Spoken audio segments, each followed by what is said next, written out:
I'm loving the pop off.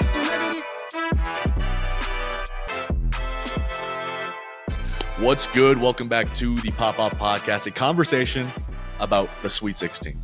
I'm Ralph Compiano. I'm your host, and I'm joined as always by my co-host, Mike Cerroni. We just got done watching Illinois defeat Iowa State in the Sweet 16. 72-69 was the final score.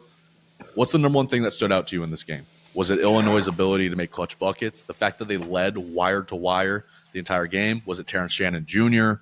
What popped off the page for you? I think, did they not lose the lead one time in the whole game? The entire game they led. That's nuts. I think, dude, they just seem like an absolute freight train of offense. Everybody's running faster, they're bigger, faster, stronger. Iowa State, number one defense in the country, just kind of got, I don't know, they got put on their heels and just got absolutely kind of ran over. Shannon Jr. is a beast. That kid can score. He can play defense. Sealed the game with one of the clutchest steals I've ever seen. Yep. And then they have these random little white boys that just are dogs. Just not you got this little ginger shooting threes, making threes. I think his name is what is it? Tomask? Is that his name? I'll pull it up. Other white dude. Yeah, I think it's Tomask. That just play like they're not little white boys. It's kind of insane. And for them to go in. And we talked about it before. You have the best, you have the hottest offense against the best defense. Yep. Usually, especially late in the tournament, the defense is going to win that battle. Even in any sport, you take the defense wins championships kind of idea. But yeah, I didn't think they were that good. They just they just would not stop scoring. There, it was almost it reminded me of the GCU team where they were a lot of times just way quicker, way faster, way stronger, so they're just going to get to the line a million times. And yeah, Iowa State it started off bad, seemed like they were asleep, Yep. I said, and just kind of got ran over. And then I don't even know if it was asleep, though. I think it was they were a little bit antsy. This was a big stage for them, right? And we talked about this, the Big 12 tournament, that's a big stage. But those games, I said they treat them like home games because they call Kansas City Hilton South. Now you're in Boston. And you do not it's completely neutral, right? Illinois, Iowa State, fans too, right next to each other. And, they come out and they just don't have that offensive discipline. One thing that I really noticed is their defense. They run one of the most complicated defensive schemes in the country. And that's what makes them so good and so hard to solve defensively because of the things Illinois that they do. Iowa State. So they love to trap the corners when it gets there. And then they do a really good job of helping the helper in the dunker spot. But they are liable to give up open threes because they love to double team the corner so much. So it's a credit to Illinois. But I'm looking at 3-point attempts. They were 9 of 29. That's not that brilliant from three. But then they got to the line 29 times, and they only made 15 of those. So yeah, I know. 50% from the line. They were breaking everything there. I know, that's the thing, too, because the only knock I have on Shannon is he he can't hit free throws at all. I don't know what his stats were, but he that's pretty tough. I just feel like Iowa State was just playing a year behind them the whole time. They're just, if you're trying to play catch up the whole time against a team like that, you're kind of screwed.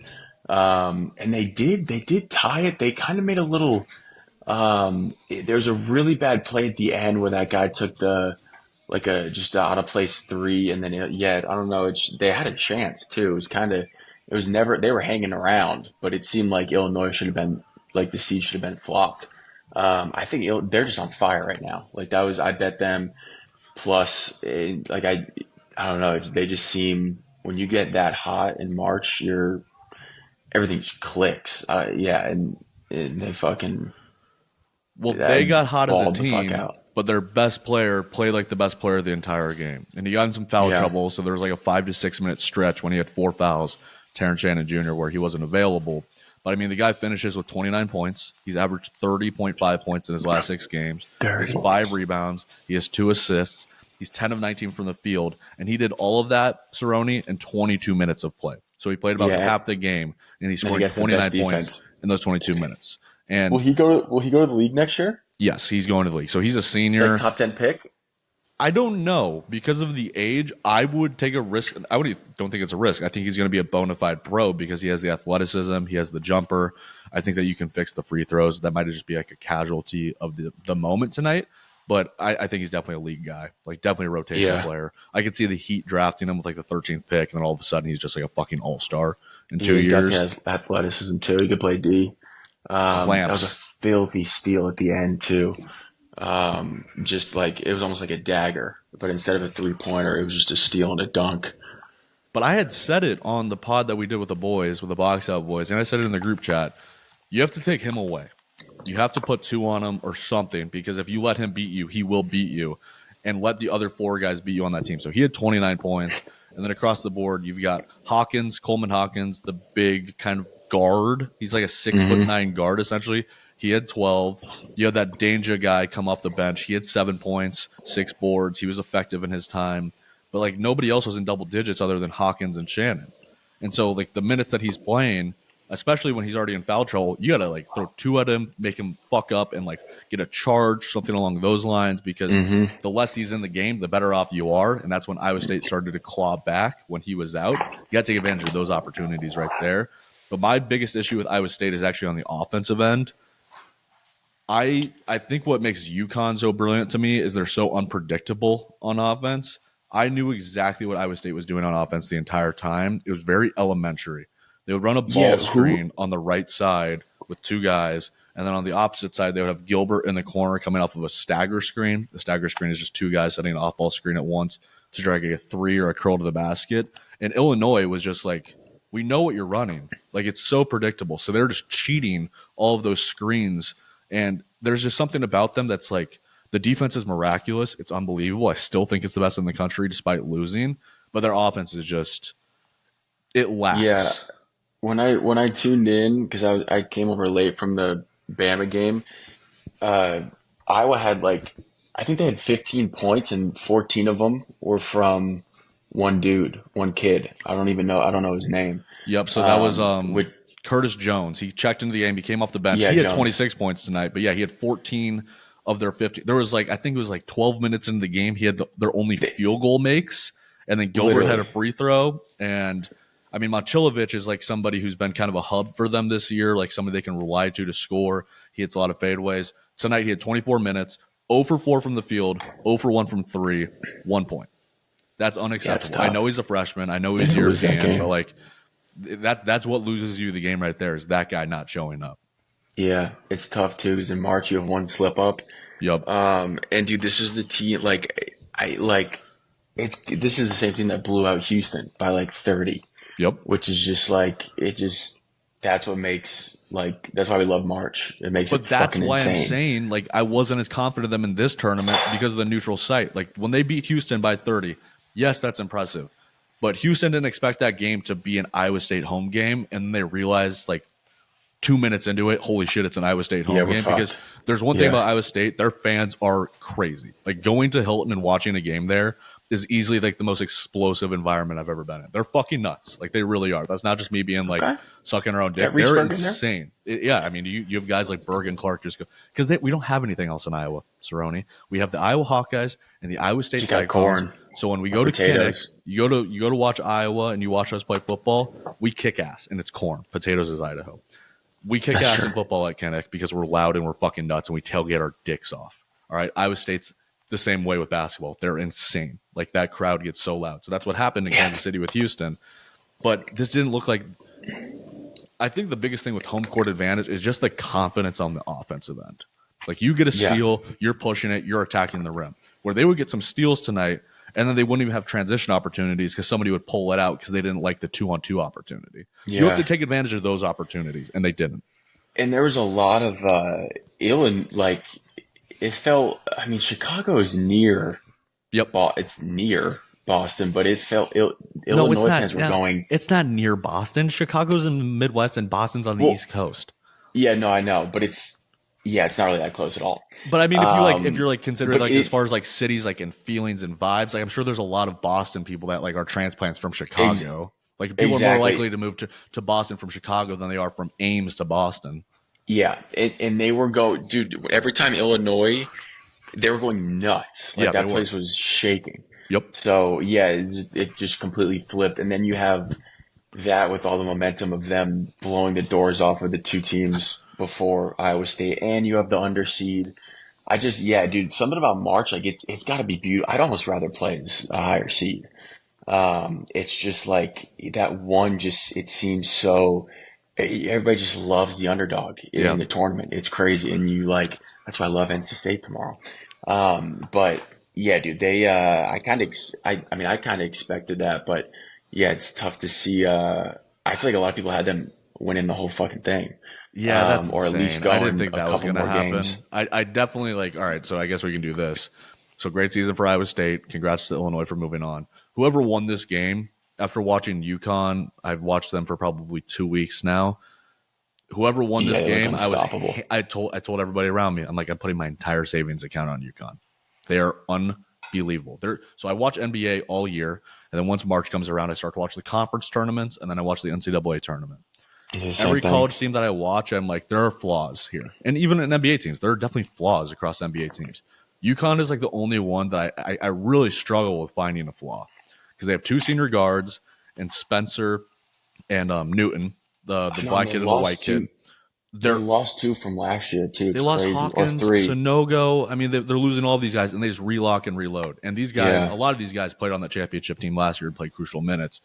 But I mean, those two guards, and then you have this Castle kid who doesn't even play that much. He's going to be a top 10 pick in the NBA. He's a freshman. He's young. He has a lot of potential.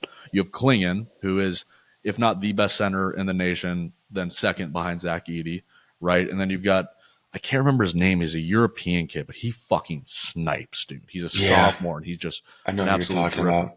But, they win by fucking 30 tonight against the team that they played in the national championship last year. Yeah, it's Like, a little grudge. we're 1 year removed from them playing San Diego State in the championship. And Ladie was good. San Diego State is solid, but it's Caravan. That's his name. I love that kid. Caravan, yeah, dude. He's wet. He's another white boy that plays like he just fucking is. It's almost like when you meet a dog that thinks it's a German Shepherd and it's like a little Frenchie. Yep. That's how that kid plays, and he's Pepe. wet. And I'll say this too: after watching just disgusting amounts of college basketball, and then watching a Lakers Bucks game. It's unbelievable how much smoother the fucking NBA is. Like you don't really realize it when you're watching March, but I was like, oh my God, this is just so because March is awesome because it's sloppy and Yeah, because sure. there's fucking tip balls and madness and fucking craziness. But yeah, it's There's insane beauty how much. behind the madness. Yeah, exactly. It's just insane how much better fucking like quality of basketball the NBA is sometimes, especially because I've just been watching so much college ball, and I was like, oh my God, this is like, yeah, it brings it back to reality. But I think that's why I It's like funny. UConn so much. They're so balanced. And the other thing is, they don't fuck around with their minutes. I mean, their starters tonight, Newton and Spencer played 32 minutes. So once the game is out of hand, that's when they finally come out and they're like, all right, we'll give our bench Yeah, and guys some PT. Caravan plays 31 minutes. Klingon played 23. Castle played 28 minutes. But their scoring is really balanced. Here are their starters scoring from most to least: 18, 17, 16, 8, and 8. That's just a yeah, balanced attack. So it's it's not great like you can basketball. lock and load on one guy. Like they're not waiting on one Yeah, guy to set up the offense. All five guys can be a hub for that offense. And my point to Iowa State running kind of an elementary offense, like my seventh graders could run Iowa State's offense. We could run a ball screen on the right side and have a stagger on the left side. That's simple enough. They could learn that in one practice, maybe two practices. We could never. I can't even comprehend UConn's offense. It's fucking insane. They are constantly moving, constantly in that's the the right spots. coach. Everybody makes the right decision. People know when to back cut, when to set a flare, when to set a pin down, when to use an elevator. They know Yeah, they're everything. smooth. I mean, it's just brilliant, dude. They're really really fun to watch, and Yeah, I don't know what the line is on that game. I would, if you want to play a little game here, I guess we could do. Bill Simmons calls it it's guess the probably line. like What do you think? it's probably Eight and a five. half, five. I was gonna say 5 or 6. Okay, Um, they might have I it up. mean, Let me dude, check. Illinois is on fire. Also, what was I just gonna say? Oh yeah, you could tell. So there's a couple things. Purdue, like you could tell Purdue is like playing dominantly. They're pissed off for their two early exits, Yes. but UConn is almost. I feel like because you hear the Warriors talk about it, you hear other teams in the NBA talk about it. After you win a ring, there's almost that little hangover. Yep. But I feel like UConn is. It's almost the opposite because they're tasting that they could do something that's never been done, which Yep. is back to back. Well, it hasn't So been it's done almost since like a. Florida did it in 06, Oh, is it big? 07 with Joe Kim Oh, I didn't Noah, know Corey that. Brewer, Al Horford. But Oh, that's right. that's a similar branded team. They have, I mean, UConn has 5, 6 pros, right? That Yeah, they're Florida just team had and 4 or they're 5 spread all over the pros. place. Yes, and like Yeah, it's just all right. So the line is 9.5. They play at 5 o'clock nine and a on half. Saturday. Yeah, they're favored by double digits. Yeah, that's. I I mean, don't and know how. I don't disagree with that That, because I'm watching Illinois tonight. I'm telling you, I see flaws. Like yeah, they beat them by that. 30. I I'm just think looking that at it they're. right now. And you know what Danny Hurley said tonight in his post-game press conference, the coach of UConn. He said, "We Oh, suck at winning close games, so we just have to opt for the alternative." Like he's just blow them cocky out. right now. He's like, "We're just going to Yeah, blow motherfuckers I out," know. and I that's how heard. they're at. I've read right after the press. Or not the press. He was still on the court, Oh and yeah, they interviewed him. He's like, yep, I got to give my boxers and my t-shirt and my socks to my wife pretty quick to get them washed and turned over yep. because he's wearing the exact same, like literally the exact same pair of boxers and Do you do everything that that? he Do you wore. do that for anything? Like when you would ever knock, like I remember we would get home from knocking and we would throw our clothes in the washer right away and then straight to the That's a dryer in the great morning. point. I did wear that. I wore that purple shirt, but just because mom said I was cute, But not didn't you have because a I pair made the of sale. pants that like started out as like dark brown and faded? It's like Oh almost like a bright yeah, brown pink. yeah, I would rock those because that's my only pair of pants. I've never been superstitious like that, but if I audition for some shit and get a lead role, Yep. yeah, I might keep those boxers. Yep. Might keep them hanging around for a little bit. Hell yeah. And Only a the matter of thing is, time. it's all literally, it's just fucking the fact that you know, I love that he's doing that because it's like, yeah, it just buys the whole team in. It's Yep. like if you see your coach wearing the same dirty boxers that he wore literally a year ago, you're gonna fucking obviously play a little bit harder on the court. You're like, dude, this guy's fucking. Well, this guy's fucking in. Like he wants this fucking bad. Yeah, I don't know. That's gonna be. I feel like yeah, 9.5 is obviously a lot, but I feel like yeah, it's deserved.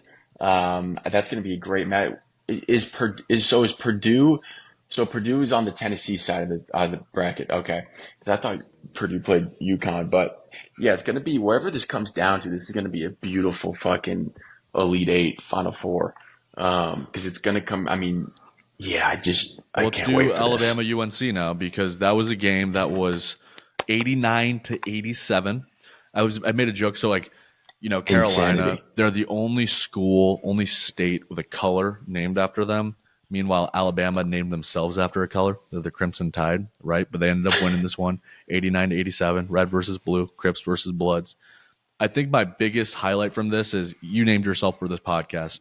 Just for behind the scenes for everybody. When we come into a podcast room, you can name yourself. And Cerroni always likes to mix up the names. Sometimes he's DJ Burns. Tonight he's Grant Nelson. This kid is unbelievable. 36 minutes he logged tonight. He only took 9 shots, and it looked like he took 100 because he had 24 points. He made both of his threes. What were his free throws? Because I think he was beautiful from the line, Dude, too. he pretty much 10 of hit. 13 from the He, line. yeah, dude, this kid, because I don't watch that much college hoops like in the regular season, so I personally had no idea. I knew, Never seen before I in my knew, life. yeah, I knew Sears who played lights out in the first half, and then that Estrada kid who played great. But this kid, dude, was cracking me up because first of all, he looks like he's from North Dakota. Yep. Like he looks like his mom's his dad or his sister's his cousin. Just fucking, you could tell this kid just was raised Oh, on a he is from farm. North Dakota. Oh, shit. Yeah, yeah, he's goofy looking. Just exactly like if you made North Dakota person to be this kid. And dude, out of nowhere, he's playing against Baycott Yep. the whole game. He's playing help defense. He's getting steals. He's getting blocks. And a kid that just fucking, again, we talk about this all the time. You just tell this kid fucking just cares. Like Wants this it. kid would rather die on the court Yep. than fucking lose this game. And he hits a and one late in the game, hits his free throw, he hits a 3 from the corner. They started running plays where he would actually take the ball up and Yes. Sears would be, because they realized they're like, oh shit, like he is on fire right now. Like let's Yep. run a couple of plays for this kid fucking Grant. Or And you can Grant, run a play for a Augusta, post or player Nelson. like him, but usually you're going to give him the ball in the post. They're like, we have enough confidence in him where he can bring it up. But that he has and handles. one was like my favorite moment of the tournament so far because what happens after he hits the and one? This kid from North Dakota rushes over to the bench, and he's the only white guy on the fucking team. all these black dudes are just fired up for him, dude. Yeah, I know. Oh my I know, God. It's like the most Bama thing I've ever seen. It's like he's the quarterback of the team because they've had like quarterbacks in the past and they're surrounded just by first round drafts. Like, I mean, that was so fucking sweet. I loved that. Yeah, dude. You need someone to fucking. There's got to be always a man that steps up. Like there's always got to be whenever you're. I mean, their star players are playing, really really good as well, and it was a fucking like the first half of that game was nuts, just trading buckets like three after three. Even RJ Davis played. He was brutal Oh my from God. shoot, but he still made. He was hitting floaters. He was hitting free throws. He was actually. I thought they were going to win that game because RJ Davis was kind of figuring it out. And then UNC always fucking. They're really good at closing out games. Like they don't play good first half, but they always just kind of pull away. And Cormac, that fucker, was hitting threes.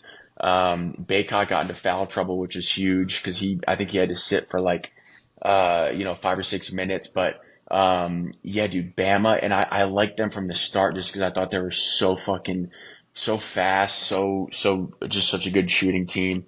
And they're then so fast. I don't think they play with a crazy pace. Oh my God. Yeah, UNC can't, keep up, and it's crarazy too. But they did keep up. Like they don't like to play. I mean, they like to play fast, but Alabama's like the fastest pace in the nation. Yeah, well, they were hitting shots on RJ Davis. So, do you know the story between him and Caleb Love? No, I know Caleb Love had a really bad game though. Okay, so they played together on North Carolina last year and 2 years ago, and I think Caleb's a junior right now. Oh, maybe when Caleb came into North Carolina, he was one of their higher prospects that they had in that class. I think he was a top 10 recruit, something like that.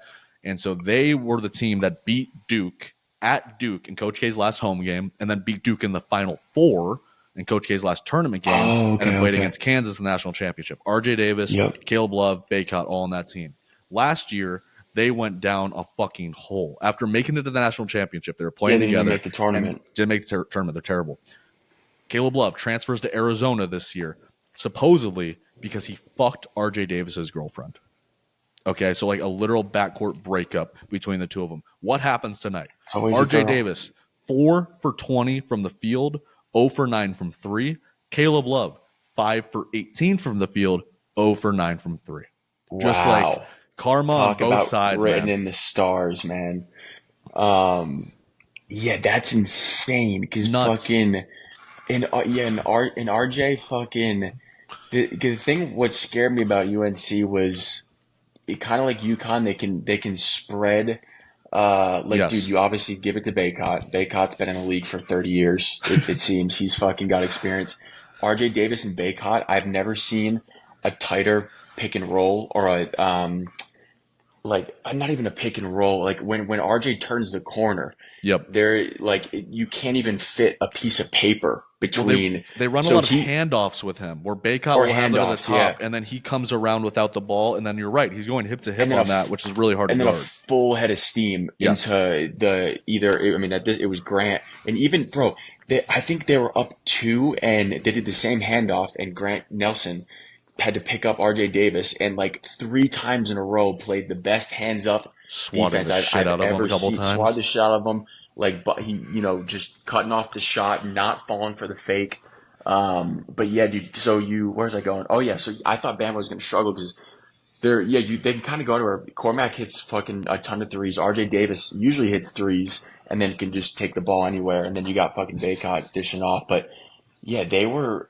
I mean, yeah, it was a close game, but what's the difference in the game, Cerroni? He was 0 for 9 from 3. If he makes one of those threes, just one of those threes, they win the game. They lose by 3? Lost by 2. That's by 2. Yeah. That's all it takes is just one of those to fall. And all right, so on the Baycott point, you won't have to worry about watching Baycott anymore. He's done at Carolina. Yeah, I think he's done with eligibility. He's not going to the NBA. I'll tell you that right now. He's not going to really. The league. I don't think so. I really That's don't. Crazy. Older guy, slow feet. I mean, he can board. Maybe he's like a backup big, but like Luka Garza doesn't even get minutes in the NBA. He's not a better basketball player than Luka Garza. Yeah. That blows my mind because fucking I consider him one of the best big guys, and the fact that it is actually crazy when you watch these tournaments that like would you say 95%, maybe even more of these kids will just be working normal jobs 9 to next 5s. year. That's I kind of think because Baycott will go play in Europe or something like that. I'm sure he'll be successful over there. He might get an NBA contract. I don't know. I'm sure he'll be on a summer league team this year. But I mean, I just can't imagine somebody giving him minutes when they're not giving them to Sonogo, who played for UConn last year, or Oscar Sheboy, who's like those are like the same kinds of players as Baycott, but they're better. Like they were getting 20 rebounds a game bigger. versus 12 or whatever it was, and he's also older. Yeah, But I mean, I Bacon's love. also not as big as I thought. I feel like I thought of him as a big body, but he was not. He looks small. Looks Probably small like out there tonight. 6'10", somewhere around that range. Let me double check. But I liked your point Which is about insane, 'cause that's Carolina huge. and UConn sharing some similarities, actually, because I felt the same way. Where they do rely on RJ a little bit more than UConn does on either of their guards, but they still are more balanced than most Yeah, teams they're in the gonna spread country, you and out. that's what gets you to be Yeah, a 1 seed, right? And that's why I was talking about BYU in the group chat earlier. These teams that go the farthest in the tournament, it's because they are dynamic and they can beat you in multiple ways. And I just want to keep yeah, re-emphasizing that over and over again.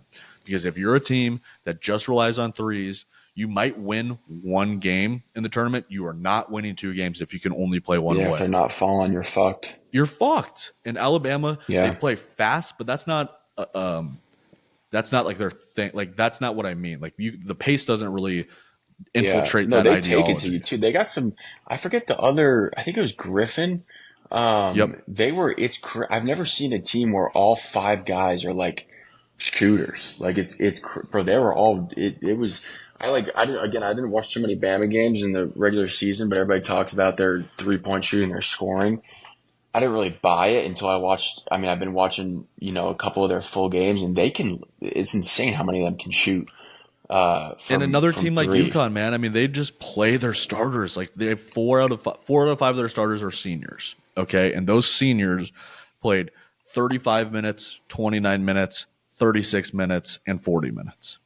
Yeah, Like they're playing why the not? entire It's a fucking tournament, game. man. Yep, I love that. Um, Man, they're yeah, tough. fucking. I'm trying to think of anything else from Bama. Yeah, it was a fucking. Yeah, close. So Bama and I thought also UNC was going to win because I thought not that it's rigged, but the country to see Clemson UNC in the Elite Eight would have just been just a great So what do you that's who call it Bama's playing headline. next. They play Like Clemson. Okay, that's gonna be a fun yeah, game. no, Well, we can that's what move I into was saying Clemson, because Arizona now because all right. So what did you see from Clemson? What do you like about them? Because I didn't get to watch as much of that game. I was playing so basketball. We can talk about that at the end. But yeah, give me the they Clemson thoughts. all right. So I like them. I actually again I sprinkled money line and +7 because first of all I've never seen so many. I don't look up how many rebounds are offensive. I've never seen a team rebound more than Clemson. It's insane. Just offensive board after offensive board. I said last week too, in college, if you can just get offensive rebounds, it's like Yep, insane how you much did. that, I mean, obviously that matters in the NBA, but like college, I feel like it just means so much more because it just takes the life out of the other team. And then like that kid Hall, they got fucking a bunch of white kids that can shoot, a bunch of big white kids down low that just fucking ball out. I think his name's Griffin or Griffith and Hall, the other one. It just absolutely, I don't know, dude. They just kept scoring. Their guard can shoot threes. And their defense is just like, I don't know what they were ranked defensively throughout the whole season, They're but tough. just like suffocating as far as, on the defensive side of the ball. And then fucking, yeah, Arizona just fucking, they had a couple runs, but they just could not stop.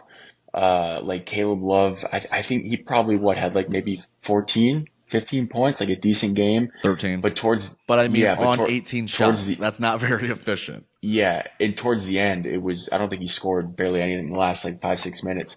And yeah, dude, everybody was on Clemson. It seems everybody fucking loves the underdog again.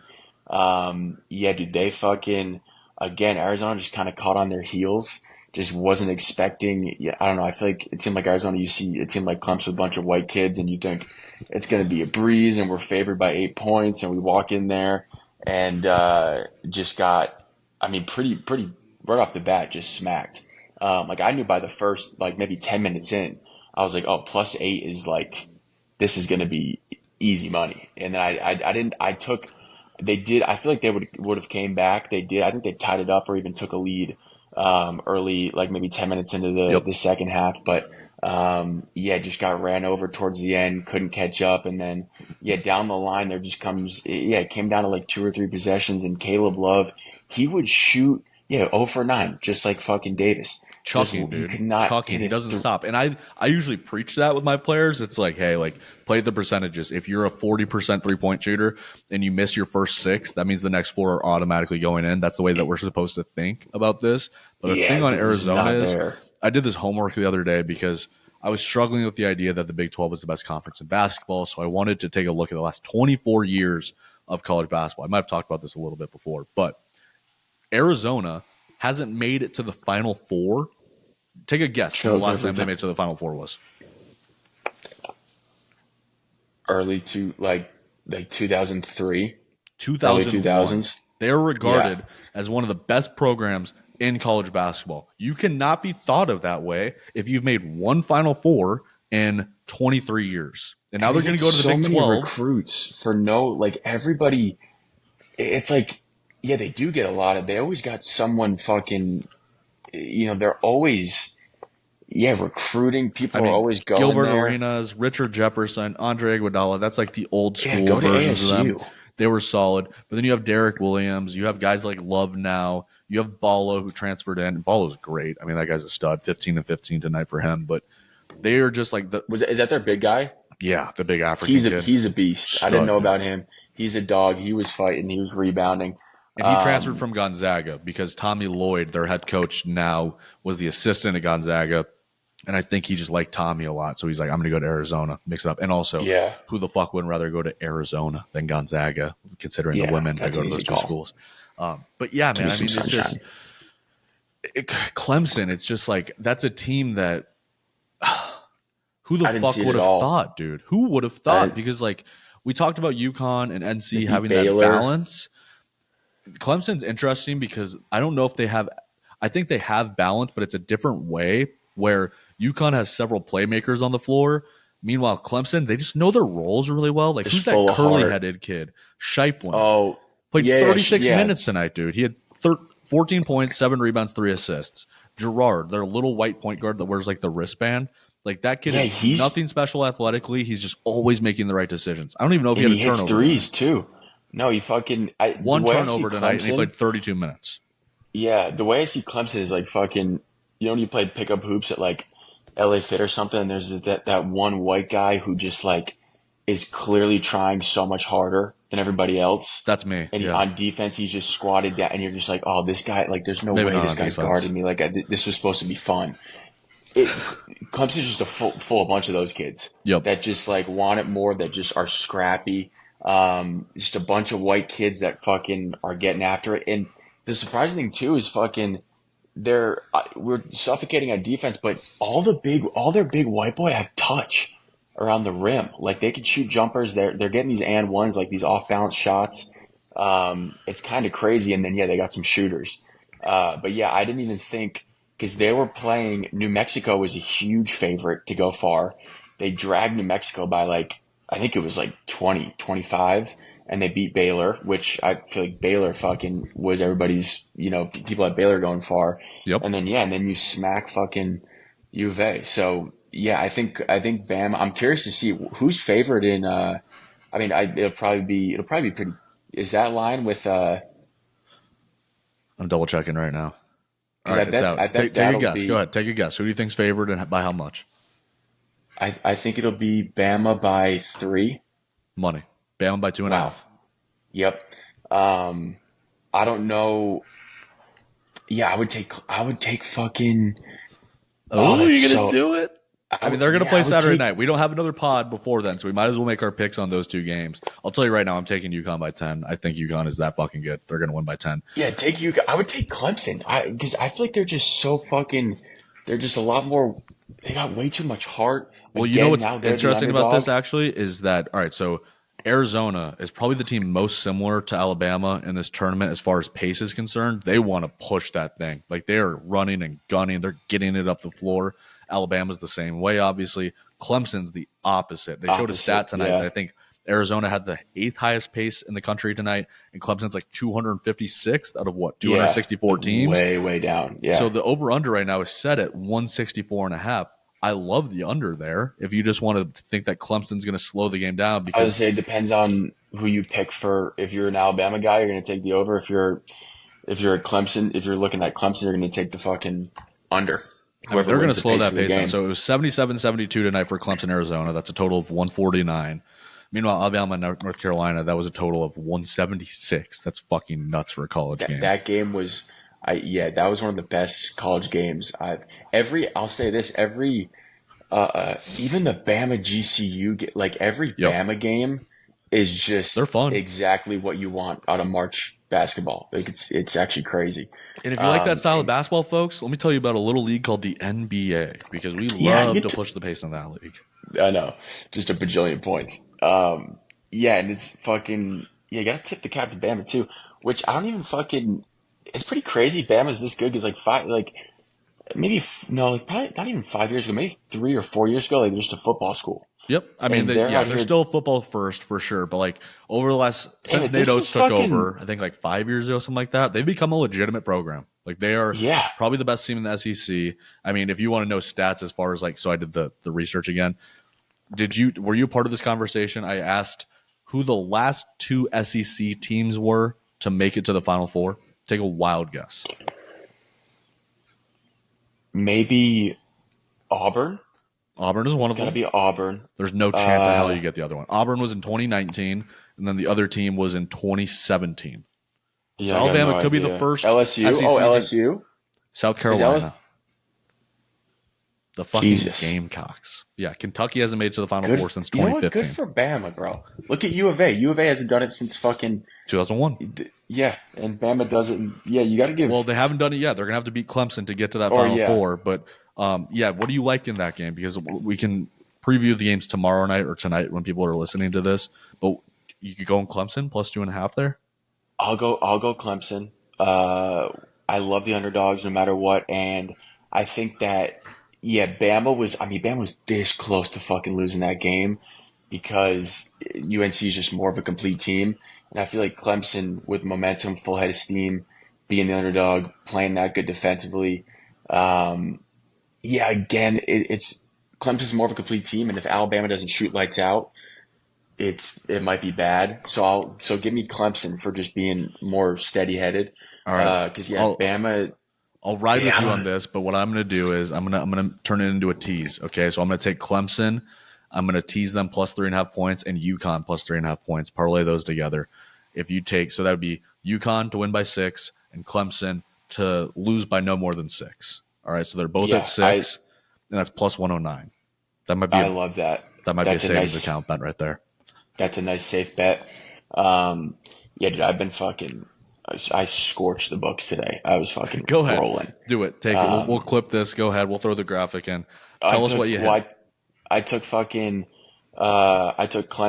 spread, Clemson money line, Bama money line, and then while the whole world sold, I doubled down big time at half when it was plus 350. Hit the Bama money line, and then I had Illinois money line. You want against the box I also had a nice. Mr. Adam Catch, he gave me 4 MLB picks. I've never watched MLB baseball in my life. He said, sprinkle on these. I said, fuck it. I'm putting them all in a parlay. And that when it hit, it was like 15 to win like 270. It was insane. So I'm putting all that on NC State tomorrow. So Burns, if you're watching, if you're listening, which you're not because this isn't out yet, get some sleep. Eat your Popeyes, get your Wendy's new Dreamsicle, get your calories in. What's the Dreamsicle? Come to fucking Burger King or is it Wendy's? King? No, Wendy's has a new Dreamsicle Frosty that looks. You know what's funny about that? Petey and I were coming back from golf tomorrow. The other night, and we drove by Wendy's, and I was like, I don't know if there's ever going to be a day in my life again where I eat Wendy's. I feel like I'm past that part of my life because every time I want to get a burger.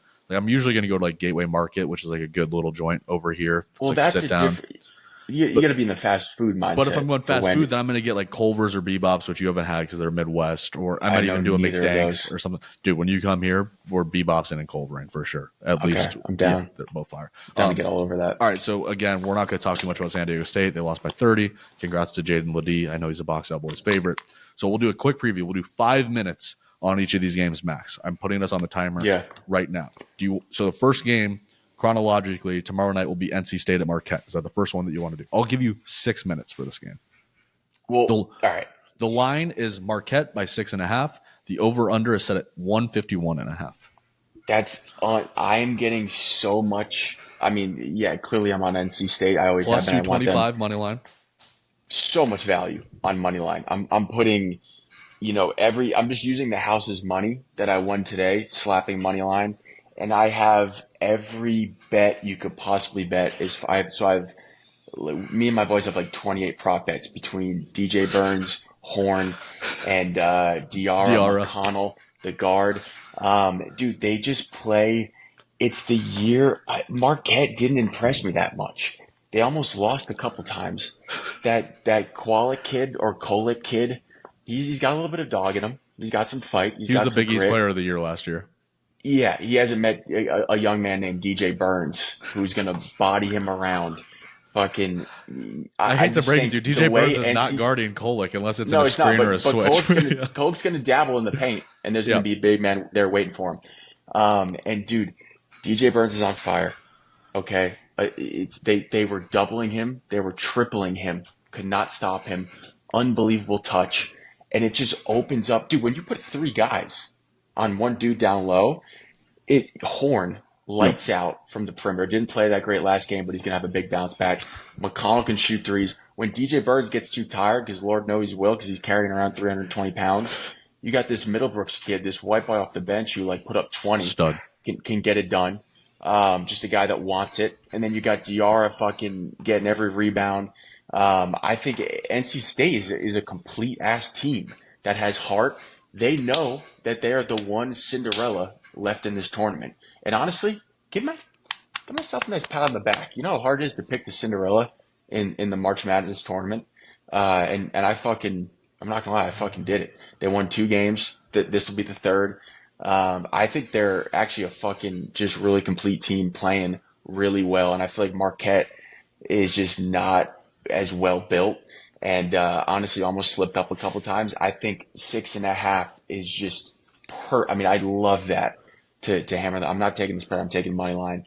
And then, yeah, bro, with the prop bets, it's just, I've watched so much of their game. It's so easy. You can also hammer the assists on Birds because he's getting doubled. He walks into assists because he's going to obviously throw the ball out of a double or triple team. And then you got shooters on the outside. But, yeah, dude, I cannot wait for this game to tip. I'm so excited. We've been fucking itching to watch it, and I can't wait to prove the boys wrong. My turn. I'm going to do the Marquette side of things. I'm probably not going to – all right, I'll put money on this game. I'll do NC State just for you, okay? But I think Marquette is going to win this game. Let me tell you why. Well, actually, let me tell you this first. So Burns will be guarded tomorrow night by a gentleman named Iguodaro. And now there was an announcer, I think it was SVG, Sam Van Gundy might have said on the broadcast, but Marquette has the benefit of having maybe the best passing point guard in the country in Kolick, 11 assists in his last game. In the first game against Western Kentucky. And then Iguodaro is also a very good, he's kind of like a Bam kind of player. He's very thin, though. So him guarding Burns, that's going to be a matchup nightmare for him because Burns is so heavy, he can use that to his advantage. Oh, he bodies everybody. But there's a kid named Cam Jones on Marquette that will light it the fuck up, and he's a guy to keep an eye out on because he will shoot the shit out of the ball. Now, my only curiosity with Marquette is they won their last game by 4. It was a really great game against Colorado, honestly. I don't know if that team shows up or the Western Kentucky team shows up because in that game, the Western Kentucky game, they're a little bit more balanced. In the Marquette game, I don't know that everybody showed up. I mean, Kolick had 11 assists in that game too, it looks like. 21 and 11. They were sloppy, though, because they were down 12 turnovers as a team. Yep. Half. Yeah, they've been playing sloppy, which I love. And I also think the week rest or the 5-6 days rest is just a lot in our favor because the higher seeds Is A Ramadan little bit more over? pressure. Can Diarra I eat don't. I now? don't. That's a great question. Is Diarra eating? He got some calories in him? Does he have extra energy? Does he Is he gonna be able to need drink the extra water? calories, or is he going to benefit from more Ramadan? Because that energy, Listen, dog. he's gonna get it done no matter what. That's just what NC State does. And I think the extra rest benefits us because again, the only Cinderella left, the lowest seed. They're April overthinking 9th. it. They're going. We got nothing to lose. What Rocky say? The most dangerous fighter is a fighter with nothing to lose. I think we go out. We leave it all on the fucking court every time. And yeah, dude, I think we're rolling right now. But yeah, I mean, fuck, I can't wait to watch that game. All right, let me ask you this. You've been saying we a lot, and you say NC State a lot. Do you know their nickname off the top of your head? The Wolfpack. Okay, just make it sure. Yeah. Oh, come Just, on, I'm following all the fan accounts. I mean, you never I'm call them following. the Wolfpack. You're always saying NC I State. The Wolfpack has a nice ring to it. It's buzzy. I Yeah, no, love the Wolfpack. it is. It is. I've followed. Dude, my fucking explore page went from Ravens players and just blondes at ASU to only DJ Burns and Wolfpack, and I follow all the pages. We're sending everything back. They're on fire right now. Like it's kind of they're writing a story.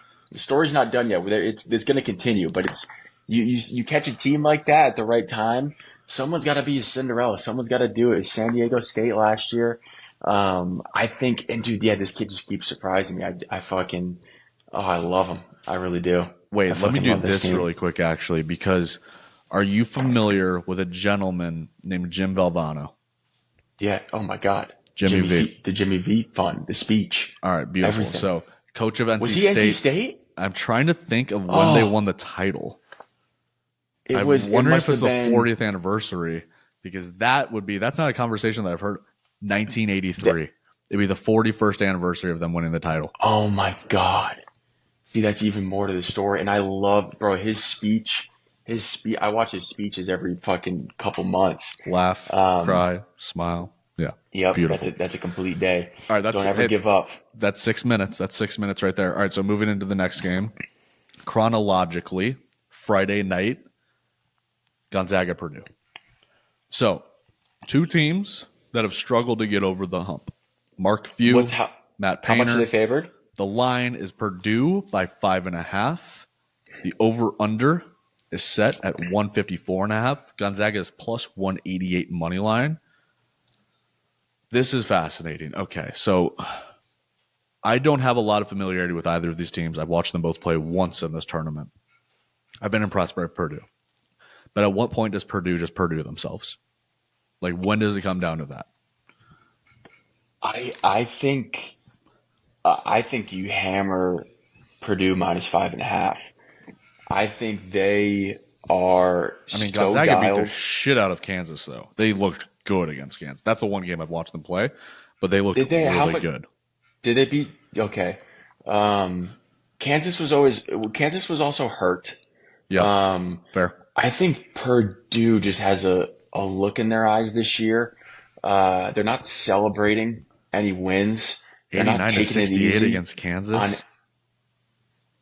eight again or Gonzaga. Yeah, Gonzaga beat them 89 to Yeah, 68. That's pretty impressive. I mean, yeah, it's not going to be easy. It's But not going to be easy for Purdue beat Purdue. Utah State 106 to 67. So I guess we can't And really and look at that's a the. pretty frisky Utah State team. Oh, I They hated were that kind team. of I thought they were fucking terrible. But maybe it's because they were playing really, Purdue. Yeah, I just didn't see any talent on that team. yeah. I mean, they played really great the game before. I mean, but to beat any team by 40 points, Yeah, you don't do that by accident. 100%. Purdue, yeah, I just feel like Purdue has this look in their eyes. They just got fucked the past 2 years. They're like just so fucking done with it. You could just tell they're looking to kill and kill only. And yeah, I think I was surprised with Purdue too because obviously everybody knows Edie. But dude, everybody on that team was shooting lights out that last game, like jumpers, threes. It did not matter. It was just going through the net. Gonzaga looked nasty too. I mean, yeah, it's not going to be easy. I know it's not going to be easy, but I think Purdue like wins by like a solid like 9 or 10. Let me just throw this out there. To Let me just throw this out there. If you want to get frisky, and we're two gentlemen that like to get frisky, if you just want to take Gonzaga and NC State to win those early games, then you can chase it a little bit later with Houston Duke. Plus 836. That's nuts. To win both those games. Fucking, I will for sure dabble. Even though I don't like fucking, I love the big plus money. Part of that's like, I mean, you just love it. And it's only 2 games. Addicting. I mean, what happened tonight? Alabama won. Illinois won. Both upsets. This is upset time. I'm seeing the board clearly. I'm seeing the board crystal clear. Yeah, they're gonna have to come out shooting lights out. I don't even know who's Gonzaga's big man. Like who's gonna be? Is Edey just gonna put up 30? See, that's the thing. Edey could very well put up 30. Let me double check because I know they have like a slew of big men. They play like 6 or 7 guys a lot of minutes. I know they have Nemhard. I love Nemhard. I mean, his brother played there a while back. I don't know too many Gonzaga. Ike is their big guy, right? Yeah, 6'9" junior. He's solid. There's somebody else that I'm missing. Greg, is he the big guy? Yeah, he's 6'10" junior. So, yeah, they've got a rotation of big guys that they can throw at him. But, oh, shit, no. They play 5 guys a lot, like north 30 minutes, and then a couple of guys like 15 minutes. So yeah, because you got to get Edey in foul trouble. Yep. You got to somehow get in his head because and it's crazy too. It's the same thing with Burns. He gets like almost every call because he's just this fucking physical dude. He's like this leaning tower of Pisa, and you just almost assume that the smaller guy is trying to claw on and bring him down. And I feel like he knocks down free throws too. And yeah, he's another dude that he's like just zero flair, just all focus. Like he's not fucking, he's not drinking the night before. He's not like getting that many girls. I don't think he's ever drank or had sex in his life. I feel like he's just like the most like normal dude. Would not surprise me at all. And he's not like, just no social media, anything. He's just fucking, it gets just focused. All right, that's right now. That's 5 minutes. Let's move into obviously my favorite game of the night, Duke, Houston. Houston is favored by 4.5.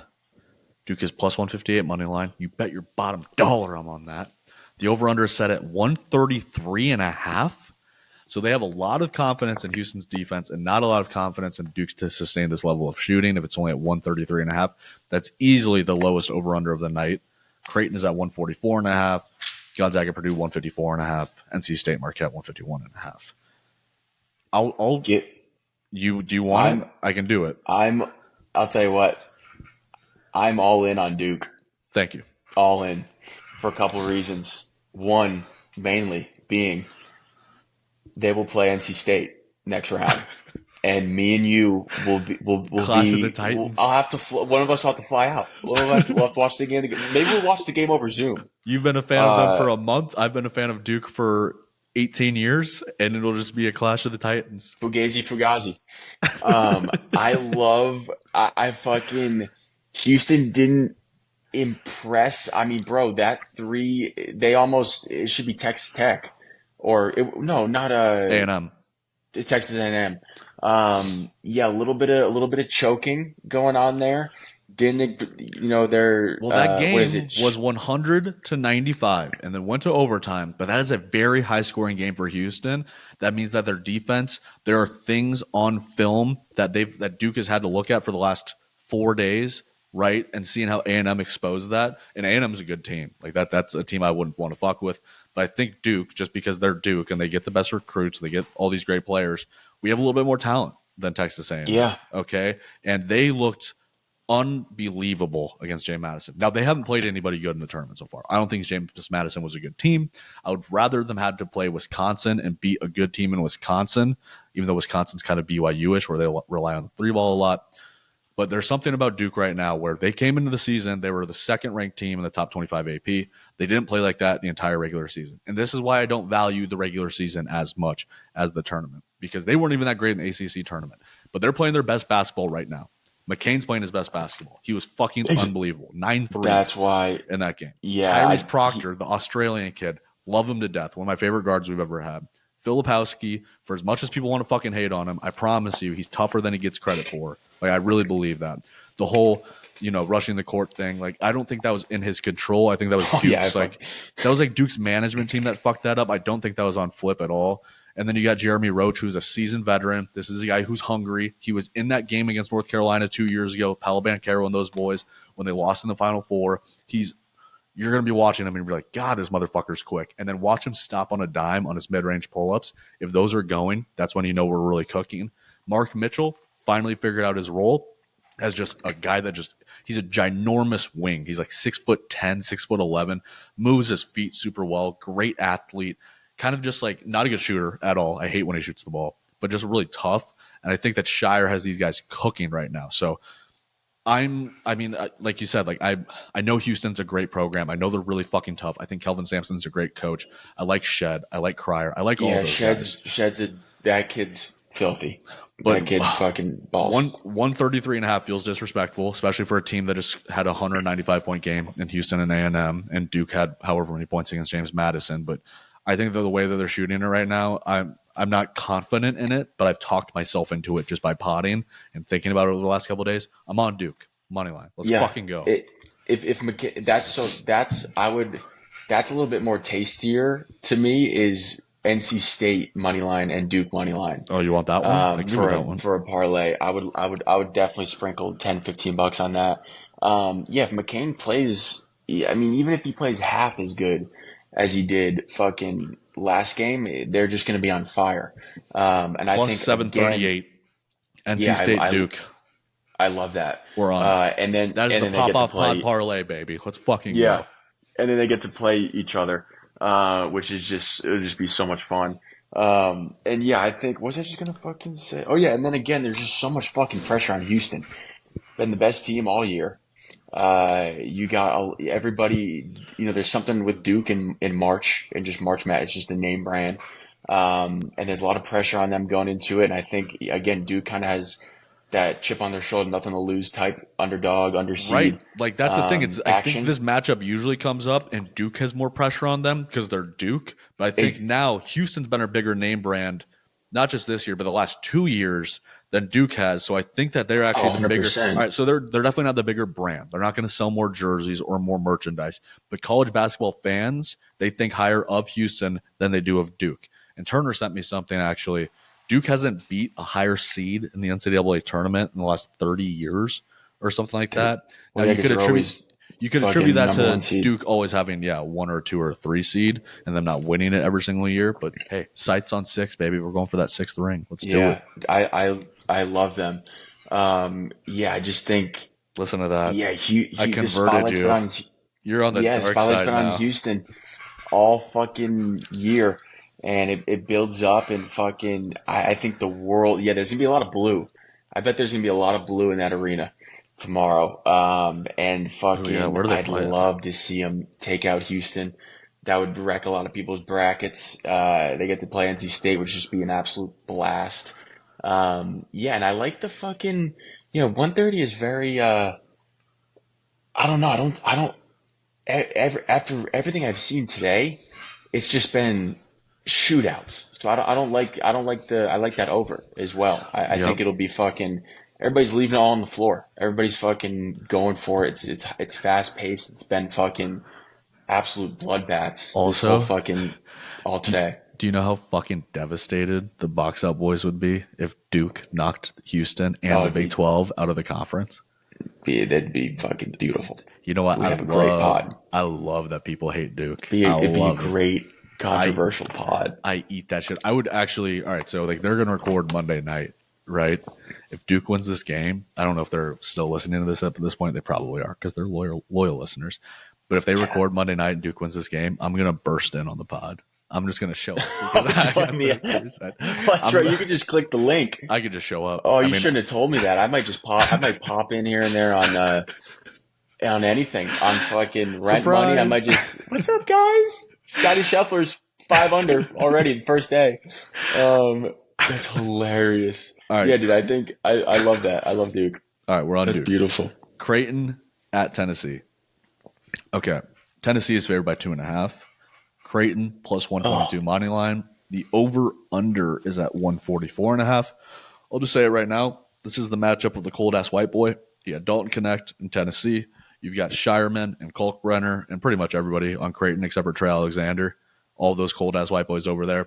This is what, this isn't what America needs, but it's kind of what basketball needs a little bit. We're missing some cold-ass white boys. We're going to have one next year in Cooper Flag at Duke. But right now, this is kind of like the pinnacle of it over the last few years. This is going to be a great matchup. I like Creighton, man. I like the way that they play. I like the Big East style of play. That's why I lean towards them, UConn, Marquette. I think it's just a different brand of basketball, a little bit more complete. And that plus 122 money line is so tasty, dude. I can't help myself. Yeah, I love Shireman. I don't know much about Creighton, to be honest. I don't know much about Tennessee either. I just know Connect, and he's been lights out. He's good. Yeah, player. Lights out. I don't know. Yeah, maybe that's going to be just an absolute battle, and that's for sure the most. It's kind of weird that that's the premier slot, right? Because I think you would consider the last game to be. That's the one that everybody closes on. Yeah, 9:09 p.m. I feel like that would have been almost the first game of the day or something. But I feel like Houston Duke would have been. I don't know. Sure. Maybe they're expecting a showdown. I don't know. I like Tennessee. I feel like Tennessee's been playing well. You guys, everybody loves Creighton though. Everybody, I like you Creighton, guys man. sang their praises. I don't really know much about them. I have no idea. Well, I can give you this. Tennessee's favored? Yeah, Tennessee's favored by 2.5. Ziegler is a great guard for Tennessee. I love the way that he plays. He's kind of like the setup guard, but he can also score. Creighton has a couple of pros. Shireman should be a pro. He's one of those guys that'll probably go in the second round. I think he'll be a rotation player for 9 to 10 years. Then Trey Alexander, on the other hand, it's funny. You'll be watching Creighton, and you're going to be like, holy shit, this team is white. And then they got one black kid, Trey Alexander, and he's like the lightest skin, light skin you've ever seen. It's like you could barely tell like that he's like out there with those other 4 white dudes. You're like, oh, they have 5 white guys on the floor right now. Hooper. I love this kid, dude. He's so – the thing about Creighton and UConn and Marquette is they're so poised. Like they just play with like this excellent pace. Another team that's really balanced. Colt Brenner's a guy that too. Colt Brenner's like their 7'2" center. People have been saying they can't wait for him to go against Purdue because they're in the same bracket as them. So they would play them in the Elite Eight if they win this game. And he was like kind of like the central point of their offense for a lot of the last 2 seasons. And in the first 2 games, he hasn't been. He's been sacrificing touches. And there is one play that I love. They're going against a 2-3 zone, right? And Shireman is at the top of the key, and Colt Brenner is in the dunker spot, like right underneath the backboard. And Shireman's at the top of the key, and it looks like he's shooting a jump shot. He has a sick lefty jumper, and it looks like it's an air ball, and it's a lob to Colt Brenner. He catches it and just bashes that shit.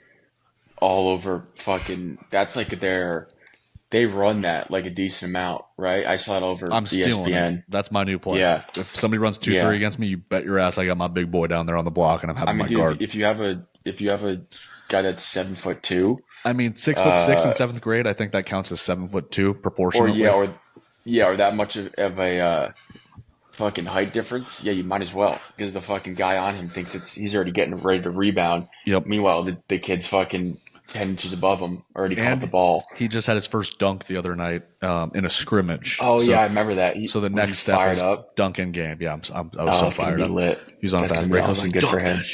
Yeah. That's so lit. But all right, yeah, man, these are going to be great games. Then we have Saturday and Sunday, the Elite Eight, and then Box Out Boys will be Monday night. Cerroni and I will be back Sunday night recapping all of these games. You'll get another recap from Box Out Boys Monday night. And then, yeah, man, the next weekend will be Final Four. But let's enjoy it while it's here. Just great college basketball being played. This was great. Great day of hoops from start to Great start day to of finish. hoops. I mean, the UConn game was a blowout, but like you still had the other game going on. So it's like, that's what's beautiful about this is, you got 2 games going on at once. The multi-view is so perfect. Oh, it's the best. I know. I rip it. But all right, let's go. All right, so let's go Duke. Let's go NC State. And then we'll fly out for the Elite Eight. All right. Thank you guys for listening. Cerroni, this is the best. Love you. We will see everybody on the other side. Peace out. Deuces. I'm loving the pop off.